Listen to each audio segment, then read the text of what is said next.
तो चले आज बात करते हैं associative law for matrix addition के बारे में कि एसोसिएटिव लॉ रियल नंबर्स की तरह या रेशनल नंबर्स की तरह मैट्रिसेस में कैसे होल्ड होती है।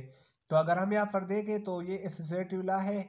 पहले हम अगर बी प्लस सी को पहले ऐड करें यानी लास्ट डिजिट को ऐड करें और फिर फर्स्ट वाले डिजिट को ऐड करें तो एक दूसरे की बराबर होंगी। यानी एसोसिएटिव लॉ में हम डिजिट्स के ऑर्डर को एक्सचेंज करते हैं, एक दूसरे के साथ हम उसको बदल देते हैं। यानी अगर यहाँ पर पहले हम लिख के 2+3+5 और अगर हम 3+5 को यहाँ पर ऐड करें तो उससे आंसर आएगा 8 और यहाँ पर हमने 2+3 को ऐड किया हुआ है तो इससे आंसर आता है 5 और यहाँ पर 5। तो दोस्तों इससे भी 10 जवाब आता है और इससे भी 10 जवाब आता है। यानी अगर हम ऑर्डर को चेंज करें तो इससे रिजल्ट पर कोई फर्क नहीं पड़ता। तो अब हम देखेंगे कि मैट्रिसेस में ये लॉ कैसे होल्ड होती है। अब हमें क्वेश्चन नंबर 12 दिया गया है कि ए मैट्रिक्स बराबर है इसके, इसी तरह बी मैट्रिक्स हमें दिया गया है और सी मैट्रिक्स हमें दिया गया है। अब हमें इसमें एसोसिएटिव लॉ जो है वो प्रूफ करनी है। तो अगर हम लेफ्ट हैंड साइड को देखें तो वो है ए प्लस बी प्लस सी, यानी हम पहले बी प्लस सी मैट्रिक्स को ऐड करेंगे और उसके साथ फिर आखिर में ए मैट्रिक्स को ऐड करेंगे। ए मैट्रिक्स हमने अपनी जगह लिखा है, पहले हम बी प्लस सी मैट्रिक्स को ऐड करेंगे। तो बी प्लस सी मैट्रिक्स हमने यहाँ पर लिखा हुआ है, ये ए मैट्रिक्स है, इसी तरह ये प्लस है और इसी तरह ये बी प्लस सी मैट्रिक्स है। तो बी प्लस सी मैट्रिक्स को हम इस तरह ऐड कर सकते हैं कि 5 को हम 1 के साथ ऐड करेंगे, इसी तरह -2 को 7 के साथ ऐड करेंगे, फिर 3 को -6 के साथ ऐड करेंगे और फिर 6 को -3 के साथ ऐड करेंगे। तो 2 तो इससे जवाब आता है 6। इसी तरह -2 + 7 से 5 जवाब आता है। इसीलिए कि जो बड़ा हिस्सा है इसमें 2 और 7 में वो 7 है और 7 के साथ प्लस है, इसीलिए हमने ये पॉजिटिव लगाया यानी ये +5 है। इसी तरह 3 - 6 इसी तरह 3 और ये प्लस और माइनस मल्टीप्लाई होगा तो ये -6 होगा। तो 3 से जब हम -6 को सब्ट्रैक्ट करें तो इससे -3 जवाब आता है।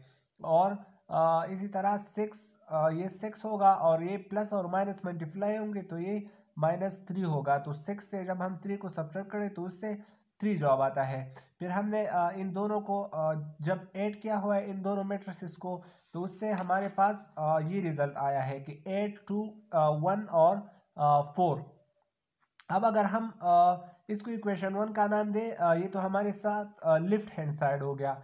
अब अगर हम राइट हैंड साइड को देखें तो राइट हैंड साइड में पहले हम ए और बी मैट्रिक्स को ऐड करेंगे, उसके साथ बाद में हम सी मैट्रिक्स को ऐड करेंगे। तो ये हमारे साथ ए मैट्रिक्स हो गया, इसी तरह ये बी मैट्रिक्स हो गया, सी को वैसे ही हमने लिखा हुआ है। तो जब हम इन दोनों मैट्रिक्स को ऐड करेंगे तो 2 को हम 5 के साथ ऐड करेंगे, तो उससे 2 + 5 हम लगाएंगे। इस तरह -3 को हम -2 के साथ ऐड करेंगे और इसी तरह 4 को 3 के साथ ऐड करेंगे और 1 को 6 के साथ ऐड करेंगे। तो 2 + 5 से 7 जवाब आएगा। इसी तरह -3 प्लस -2 से -5 आएगा, ये -3 हो जाएगा और ये आपस में मल्टीप्लाई होंगे, प्लस और माइनस तो माइनस हो जाएगा और 2 लग जाएगा। तो -3 और -5 से -5 जवाब आएगा। इसी तरह 4 + 3 से 7 आएगा और 1 + 6 से 7 जवाब आएगा। फिर ये तो a प्लस बी का जो रिजल्ट था ये हो गया। a प्लस बी को अब हम ऐड करेंगे प्लस सी, यानी इस सी मैट्रिक्स के साथ हम a प्लस बी को c के साथ ऐड करेंगे। तो a प्लस बी का रिजल्ट ये है और इसके साथ हम c मैट्रिक्स को ऐड करेंगे। तो 7 को हम 1 के साथ ऐड करेंगे, इस तरह -5 को 7 के साथ और 7 को -6 के साथ और 7 को -3 के साथ। तो दोस्तों इससे 8 आ जाएगा, इससे 7 -6 to 1 आ जाएगा, -5 + 7 तो 2 आ जाएगा। 2 इसलिए आ जाएगा क्योंकि 7 बड़ा है और इसके साथ प्लस साइन है। इसी तरह 7 + -3 से 4 आ जाएगा, यानी 7 और ये प्लस और माइनस मल्टीप्लाई होंगे तो 7 - 3। तो 7 को जब हम 3 से माइनस करें तो उससे 4 जवाब आएगा। अब अगर हम इक्वेशन 1 को देखें तो उससे जवाब आया था, यानी लेफ्ट हैंड साइड से जो जवाब आया था वो था 8 2 1 4 और अगर हम राइट हैंड साइड को देखें तो इससे ये आंसर आया है 8 2 1 4। यानी अगर हम दोनों इक्वेशंस को आपस में कंपेयर करें तो ये एक दूसरे के बराबर है।